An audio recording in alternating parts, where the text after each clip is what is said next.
Cal Banyan here with the, what is this? This is the Hypnosis, Etc. show with Celeste Hackett. You guys caught me. I was reading up on my Journal of Hypnotism. I'll tell you what, this thing here, it is put together by the National Guild of Hypnotists and specifically by one of my heroes, Dr. Dwight Damon. And this thing, the NGH has been in 1951 or something like that. It's been around for practically forever in hypnosis years. And I'm looking at the NGH Annual Convention 2008. They got something in here about that, all the stuff that's coming up.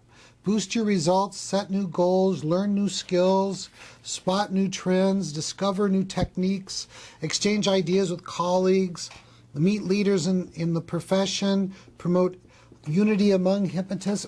Man, there are hundreds and hundreds of things, like how to promote your class with adult education classes. And I tell you what, you have got to be at the NGH convention, because Celeste and me are going to be there. And by the way, we haven't talked about it a lot.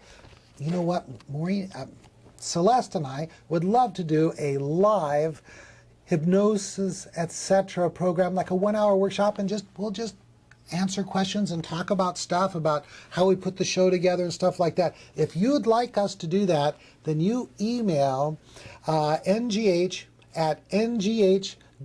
and tell them you want us to be there, because I think that would be fun. And who knows, you know, they will suddenly have someone cancel and we can go in, and I wouldn't mind doing that along with the other talks I'm going to do. Gosh, look at these people. There's Jerry Valley and there's Fiona Biddle from the UK. There's just all kinds of people. I mean, if you've read a book like from Roy Hunter, you can go there and meet Roy Hunter. It's a must-see, gotta-be-at deal each year. It's August. It's in Marlborough, Massachusetts. Hey, Celeste, how you doing? You gonna go to the convention like you promised? I absolutely promised, and I will be there.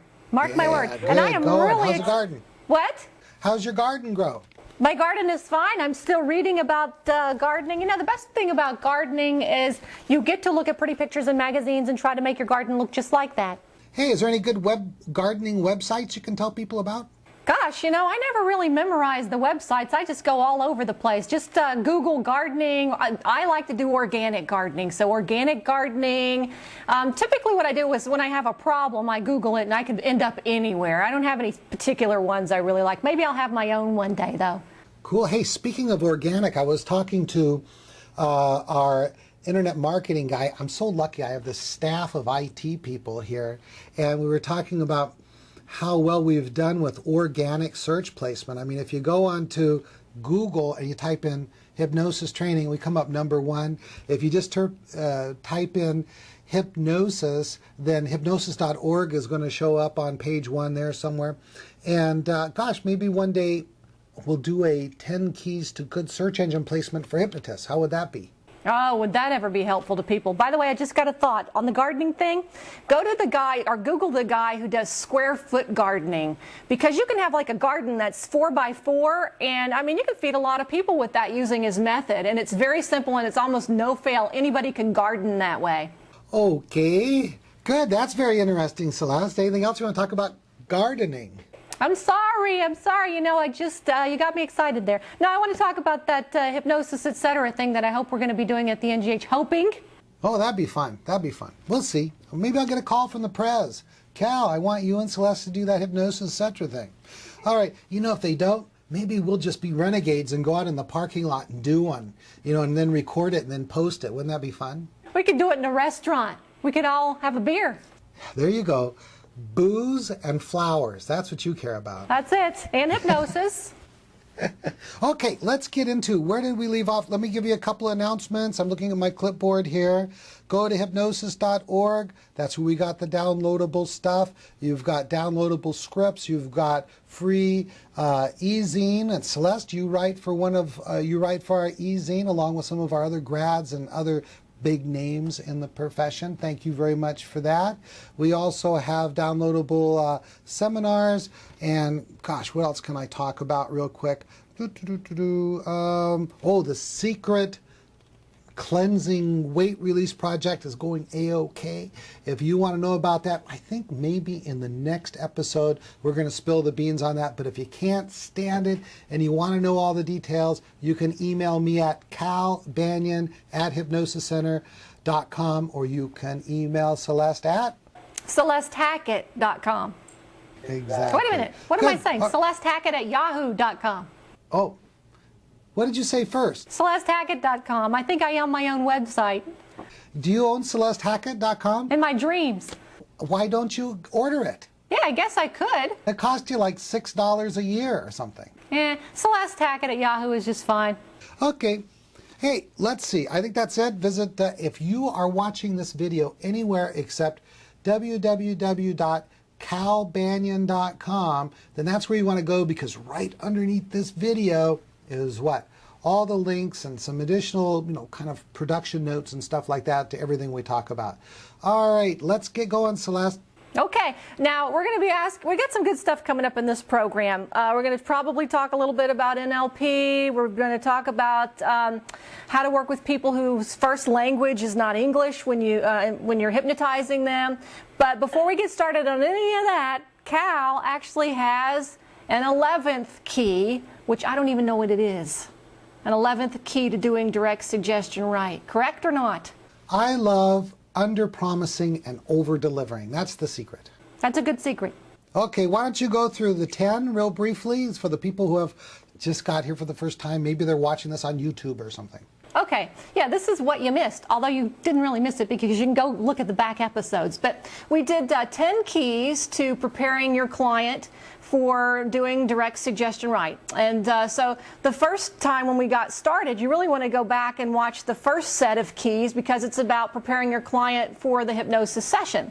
And then we talked about making sure that you know what kind of change your client wants to make and what kind of behaviors they're willing to do to make the change. That's very important. And then we also went on to discuss modern hypnosis techniques, the good stuff like the Banyan induction and the 8-word induction. These are fast inductions that get your clients into hypnosis fast. And we went on to explain those. So you definitely want to watch these back episodes. Also, we talked about covert testing to make sure your clients are in hypnosis. There goes my phone. Hold on just a second. Well, everybody, guess what? Celeste has now gotten off the phone and we can continue with our show. What the heck happened, Celeste? Well, is Mercury in retrograde or something? Because technical things aren't working around here. I think this is a Mars and Venus thing, actually. Okay. Actually, the phone rang. Being a hypnotist, I just went to answer the call forgetting you were on the phone. See, we do this so much, I just kind of do feel like when I'm looking in the camera that I'm looking at you and you're right there. It's kind of weird. And, of course, when that happened, you got cut off, so sorry about that. There's nothing to forgive. I'm sure you did the right thing. Let's continue. Where did we leave off at? So we were talking about the 10 keys that we already covered, the 10 keys to doing direct suggestion right. And we were up to number 4. We had done number 4. I was talking about the ones that we'd already done, and we said we already talked about covert testing. We also talked about using convincers, and then we talked about having this thing called a swipe file of good scripts, which is basically just a file of good scripts that you can call on to use at various times. And then we went on to discuss how to really boost the effectiveness of direct suggestion by customizing some of these scripts from your swipe file, by actually also adding or suggesting the benefits that the client will get from making the change they came in to make. And then using lots of repetition, we talked about that, and using compounding and how it's different from repetition, and then using post-hypnotic suggestions like noticing the color red, for instance, to compound suggestions given during the actual session. And so we kind of wrapped up, but then at the very end, Cal said that he actually had a bonus key that he wanted to discuss in the next episode. So here we are, sitting on the edges of our seat. Okay, Cal, tell us what it is. You don't know what the number 11 is? Well, no. All right, number 11. Let me guess. Can you think of anything that maybe we haven't covered yet that would make, you're going to get this, I know you're going to get this, that could make direct suggestion permanent? Permanent.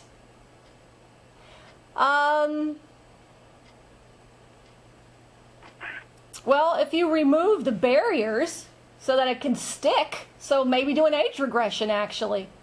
You are there. Let me tell you what I'm going to talk about. Number 11, if you would like to make your direct suggestion more powerful than ever before, this is what you do. Do an insight process first. Do some insight work. Do age regression, or do parts work, or do forgiveness work, that kind of stuff, because this is why.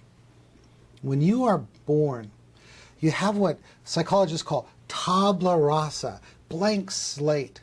Subconscious mind is just like a brand new hard drive on a computer, ready to write all this information from experiences down. Then as you go through life, those experiences turn into beliefs and habit patterns and all that kind of stuff. You're in a way, you could think of it as being like wet cement. You know, when you just pour some fresh sidewalk cement down there, you could put footprints in there, or you could write your name in there, the date in there. You could put "I love Lucy" in there, whatever you want, you know. But then very quickly it hardens, and then you can't write anything in there again. Let me tell you something that I discovered, and that is when you do insight therapy or insight work, what you do is you force the subconscious mind into a state of reorganization. When your client has that aha experience, the epiphany, the insight, then it cannot be rejected, because now they know something they didn't know before. Or you brought something that they only knew at the deepest level that they were ignoring up to the surface, where it's much more powerful. And what happens is the subconscious mind must organize around it. And what it will start doing is, it's just like all of a sudden that hard cement goes soft again, so that you can easily write something in there with your finger. And then what will happen is, very shortly after the insight, they will, what? They will go hard again. So this is like the personality. Over time, our personality develops, and then we become very consistent in what we think, in what we feel, and how we behave. That's our personality. But with insight techniques, the subconscious mind is forced into a state of reorganization. It becomes soft and malleable again, and you can put suggestions in that are consistent with the insight, and those suggestions will be accepted forever. And so it's one of the most powerful things you can do to make direct suggestion last and last and last. What do you think of that, Celeste? I think that's great, and that's certainly what I've seen. When you get that shift by doing the insight technique, when you see the client has got this aha moment, anytime somebody gets an aha moment, their mind is more open, because what's an open mind? An open mind is being willing to accept new insight. And so if something's open, that means there's space to put something else in. And so you want to right then put in the direct suggestion that you want, and then it all solidifies, like Cal's saying, and reorganizes and becomes a part of the client's subconscious, if you will. That's right. And so if you want to be the very best direct suggestion hypnotist you can be, then it's time to move beyond the limitations of direct suggestion hypnosis and find the very best teacher that you can find, and the best books you can find that will teach you how to do this age regression work and the parts work and the other kinds of insight techniques. Because if you do that, you're going to become a 1%er, and you're going to be one of the very best in the world. And like Celeste, she's great. How's it going, Celeste? My clients are getting a lot of things done, let me tell you, because of this. This is the bomb for direct suggestion. This is the big bomb. That's right. It's it. That's the one thing. And so I was thinking about that today, and I thought, boy, I've really got to make sure that that gets in there. And gosh, if you have questions about that, you know, join one of our Yahoo groups. We've got Talk About Hypnosis group on Yahoo. You can join our Hypnospace hypnotherapy.com and get in on the conversation. Join the groups there. Our 5-Path group on Yahoo is closed just to our grads, but on our Hypnospace, anyone who's interested in learning more about 5-Path can go in there and ask questions about it and stuff like that. These are advanced techniques, and it's so interesting because one little technique with your client can make all the difference in the world. One little advanced technique that most hypnotist trainers aren't teaching can just make such an impact, such a change in your client's life. And a lot of hypnotists that learn these advanced techniques, sometimes they get a little bit nervous about doing them, but really they're very easy. It's just a matter of doing them, that's all. And we're going to get into how to do age regression and some of those other things. We got a bunch more keys coming up for you. You're going to love it. You're going to learn so much, so make sure you keep tuning in. It's going to be well worth your time. That's right, and as we share, I'm going to learn some things from Celeste, and she's going to learn some things from me, so it's just going to be a great thing all the way around.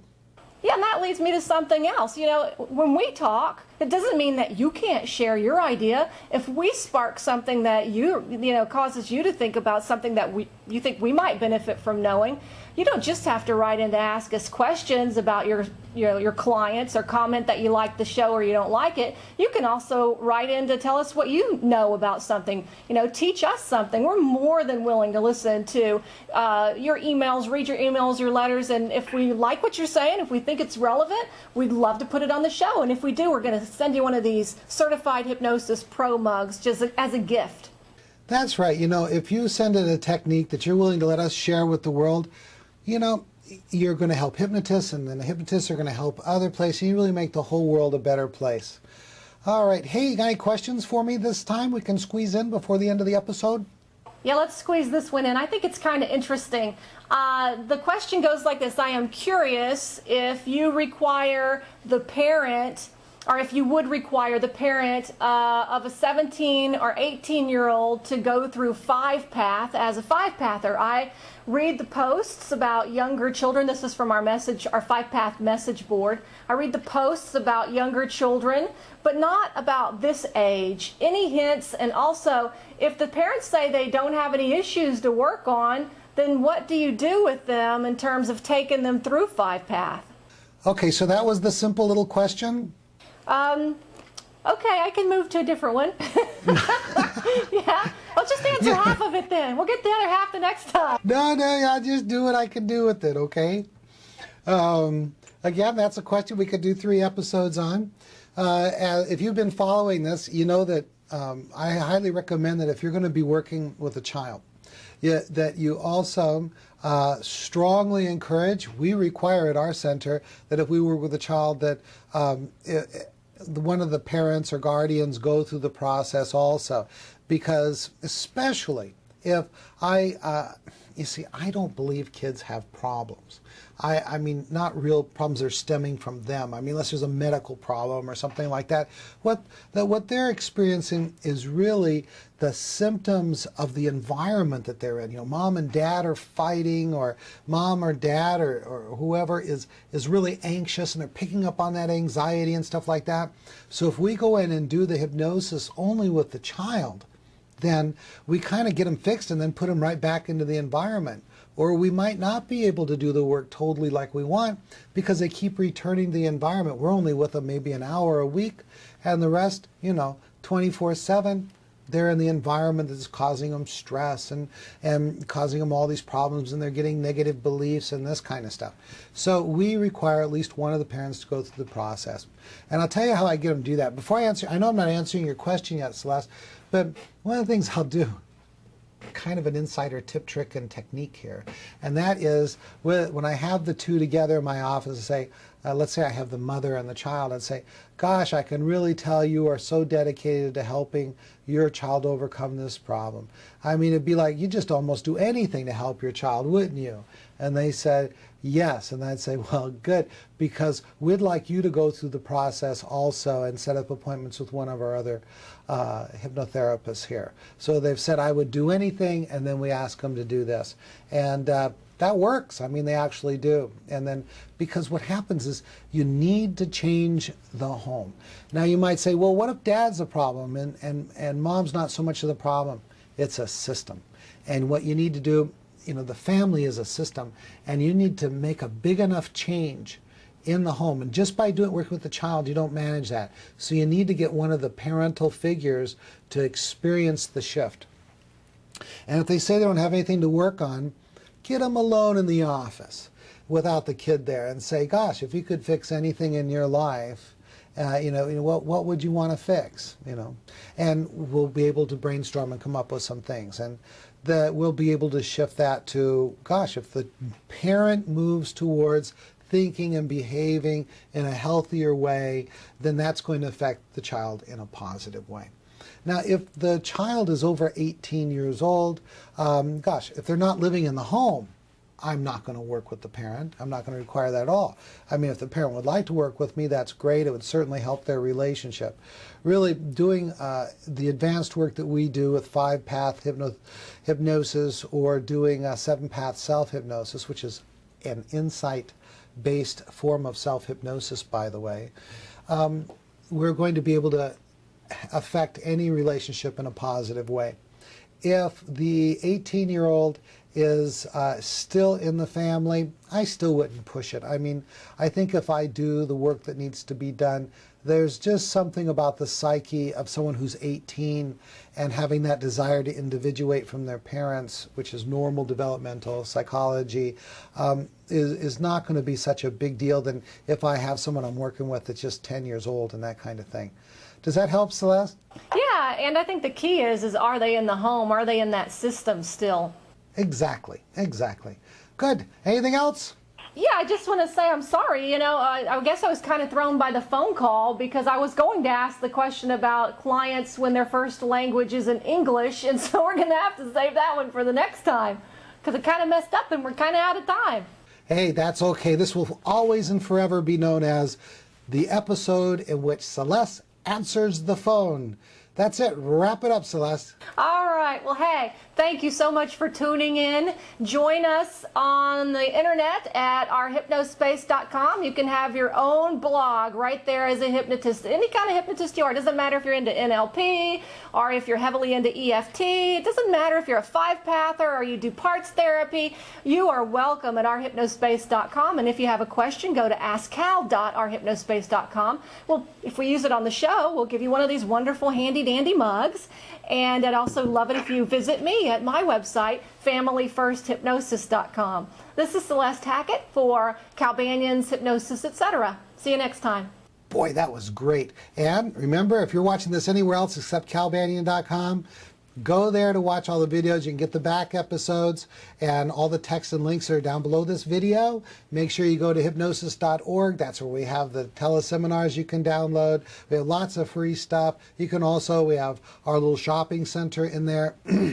And most important of all, gosh, join our Hypnospace, because you don't have to be the lonely hypnotist anymore. Join the affiliate program and have a great week. This is Cal Banyan, signing off.